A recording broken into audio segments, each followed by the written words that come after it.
Let's talk history. I'm Bob Garrett, Lansing Community College's archivist. I invite you to join me on a journey as I delve into the college's past and ponder its meaning. Here on Tales from the LCC Archives.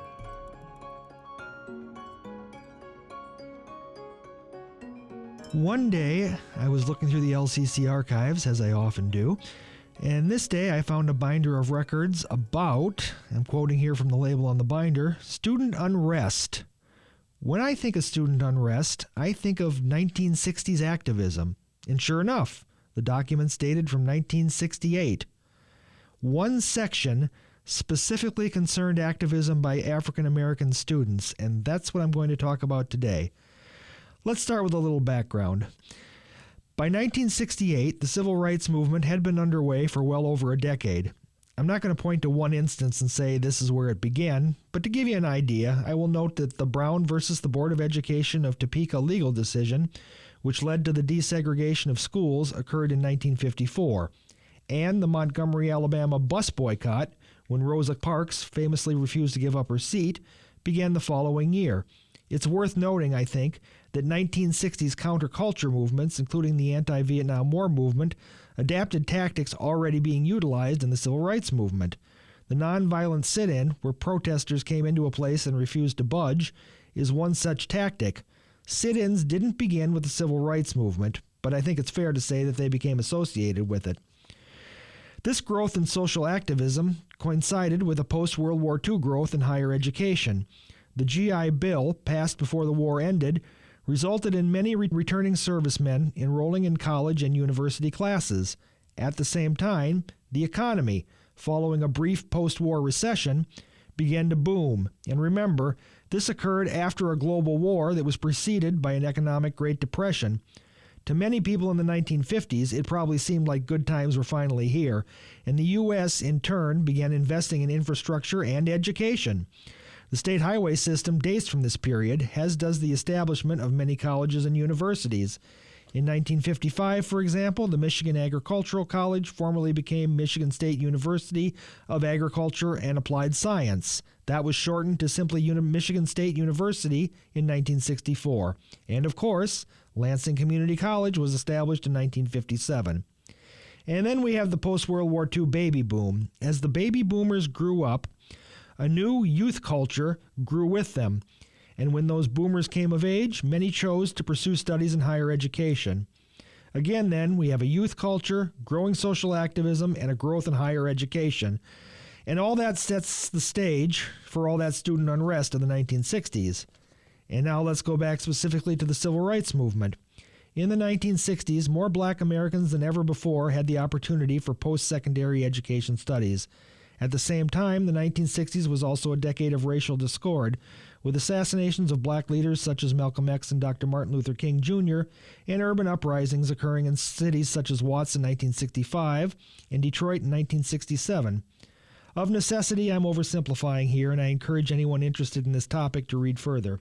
For our purposes, I'll consider the stage now set, and let's get back to those documents on student unrest.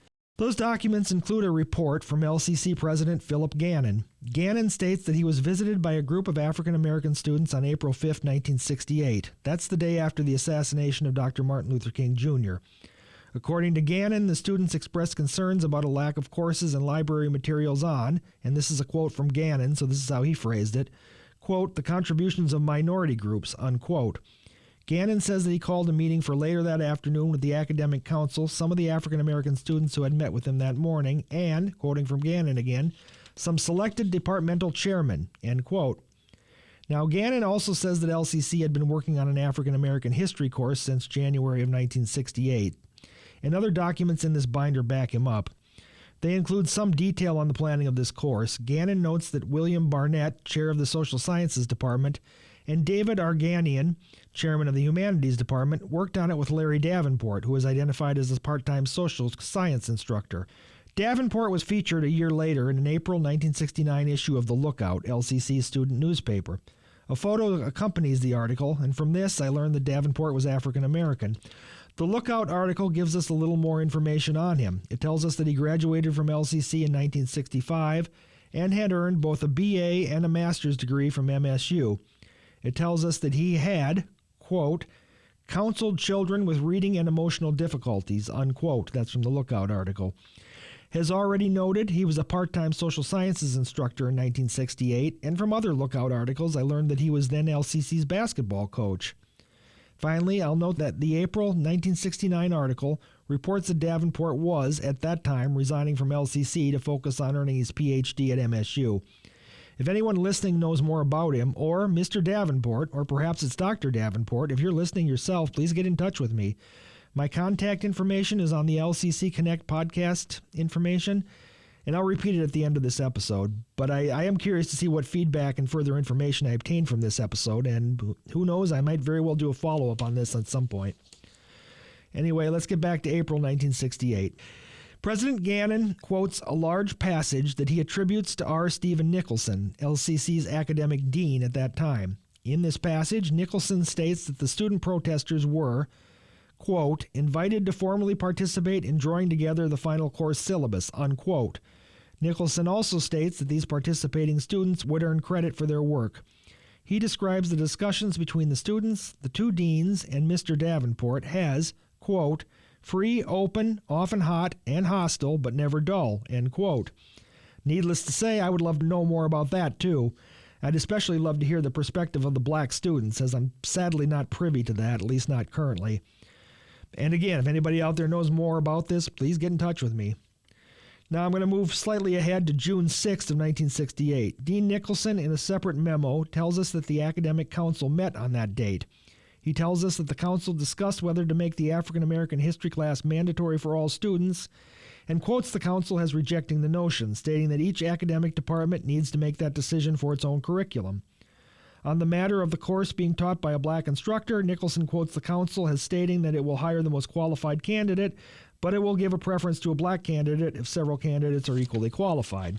According to Nicholson, he had asked the students to send 3 representatives to the Academic Council meeting on June 13th, which was the following week, to present their arguments on the matter. Nicholson then describes that June 13th meeting. He states that 2 students came into the council room, and as one of them began speaking, some others, Nicholson says that there were 7 or 8 of them, came into the room and sat on the floor. According to Nicholson, one of these students declared that they wouldn't leave until they could meet with the Board of Trustees. Nicholson notes that the council continued with its session and then adjourned. Now, there was a more dramatic event happening elsewhere on campus, although Nicholson oddly doesn't mention it. Other archival documents from the same binder do, however, and the Lansing State Journal also reported on it the next day. From these sources, we know that a group identified by the Lansing State Journal as the Black Student Delegates staged a sit-in that same morning in LCC's admissions office. I should note here that the Black Student Delegates, or BSD for short, may well have already existed before June 13th in 1968, and were quite possibly involved in all this from April or earlier. I haven't located a founding date for the group. Regardless, the BSD staged this sit-in, and according to the Lansing State Journal, 14 black students participated, and it lasted for 4.5 hours. The LSJ notes that the students, quote, moved into the office and occupied the desks and office space of the secretaries and business personnel, threatening to sit there until they had a face-to-face confrontation with the board's trustees or the board's representatives, unquote. Both the archival documents and the LSJ report that President Gannon met with these students that afternoon. The archival documents include a detailed list of the BSD demands. These are dated June 13, 1968, although it isn't clear when on that day the BSD presented those demands. In any case, the BSD, according to these archival documents, demanded that the African American History course be mandatory for all students in the Arts and Sciences program, that more black instructors and black administrators be hired, that efforts, including scholarships, be made to recruit more black students, and that, quote, student government be representative of all students and not just the white students, unquote. There's a further note that the measures must be implemented by September 1968, and again, according to the archival documents, the demands were signed by the following representatives of the BSD. And again, if anyone knows anything about any of these individuals, please contact me. Here are their names: Ronald B. Ansley, Harold Timberlake Jr., Samuel Rhodes Jr., and Jimmy James. The Lansing State Journal also reports that Greg Davenport, the then recently elected student body president, was black. This is, of course, another person of whom I'd love to learn more, and one question I immediately asked was whether he was related to Larry Davenport, the aforementioned instructor. What happened next? Well, both the LSJ and the archival documents note that the BSD formally presented these demands to the Board of Trustees a few days later, on June 17, 1968. The LSJ reports that, quote, 6 young men, 4 of them LCC students, unquote, had a 45-minute discussion with the board about the matter. The archival documents contain a detailed response from President Philip Gannon. First, he asserts that an African American history course will be offered in the 1968 through 1969 academic year, although the course will be elective and not mandatory. Regarding the hiring of more black faculty members and administrators, Gannon cites recent vacancies of, again, this is a direct quote from Gannon, 10 faculty, 1 administrator, 3 counselors, and 2 librarians, unquote. He says that 2 black job candidates were hired to fill 2 of those vacancies, although he doesn't say which ones. He further states that only 1 other position in the engineering technology department remained to be filled for the 1968 through 1969 academic year. Next, we come to the demand to recruit more black students. Gannon's response to this is too lengthy for me to summarize. Essentially, he cites past successful efforts by the college in recruiting minority students and presents measures for accelerating further recruitment. One is to hire both minority and white students to work directly in the admissions office and focus on the matter. For another, he says that he will form a committee of representatives of minority groups. He says that he will be appointing the committee members, and they will be, and I'm quoting this from the document, working with him in the development of recommendations for programs which will bring the college in closer touch with the educational needs of these groups. There's something sort of interesting in this I want to point out here. I noticed that Gannon talks about minority students in general, rather than specifically on black students, which was the actual topic of the BSD's demands. By doing so here, he broadens the scope and can tout more accomplishments. The Lansing State Journal, in its article on the June 17, 1968 sit-in, reports that LCC at that time had 5,000 students total, with about 50 being black. That's 1%. Gannon says instead that LCC has approximately 172 minority students, which is 3.4%. And I kind of see this in the documents that Gannon likes to focus minority, broader focus. I'm going to go back to Gannon's response now, and here we come to the last demand. That is for, quote, representation of all students and not just the white ones, unquote. Gannon says, in essence, that student government representation is based on a democratic vote and that anyone can run for office. I noted that Greg Davenport, an African American, was then the student body president, and I noticed that the Lansing State Journal made a point of noting that as well. There is, I think, a larger question as to what would constitute adequate representation in an instance such as this, and we're well aware of the tyranny of the majority in the U.S.'s history of repressing the voices of African Americans. This is not a question that I'm going to resolve on this podcast, of course, but I like to occasionally drop a few morsels that people can chew on, maybe reflect on later.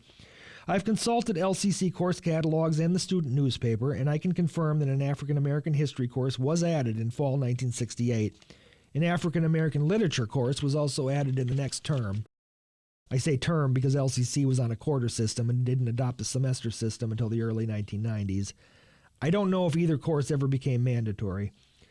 I also have a little postscript on the black student delegates. In 1968, they were not recognized by the college as an official student organization, and this may be why they aren't actually mentioned as an organization in the archival documents from that time.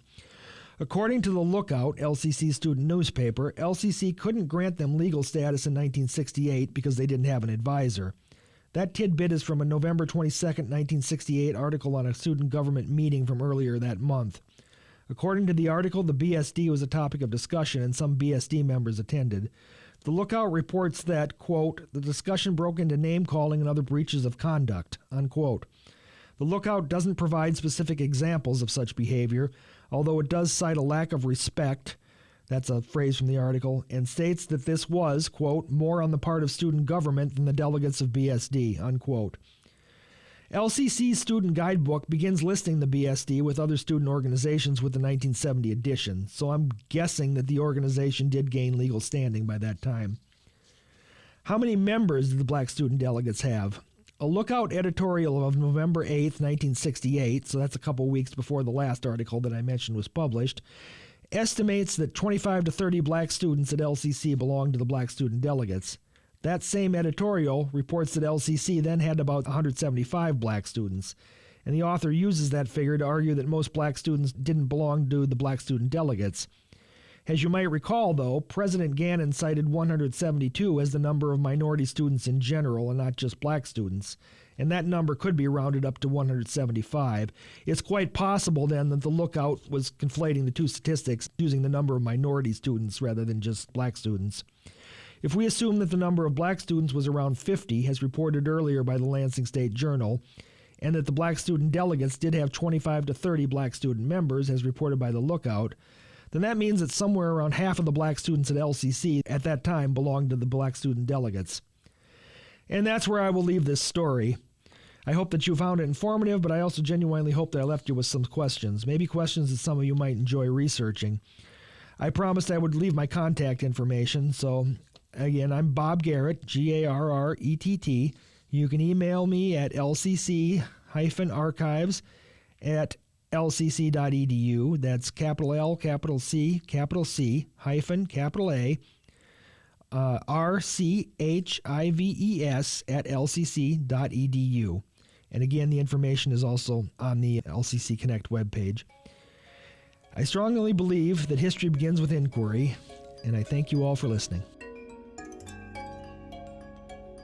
This has been Bob Garrett with Tales from the LCC Archives. To listen to this episode and other episodes on demand, visit lccconnect.org. Please join me next time on Tales from the LCC Archives as we explore, share, and preserve the tales that make Lansing Community College what it is today.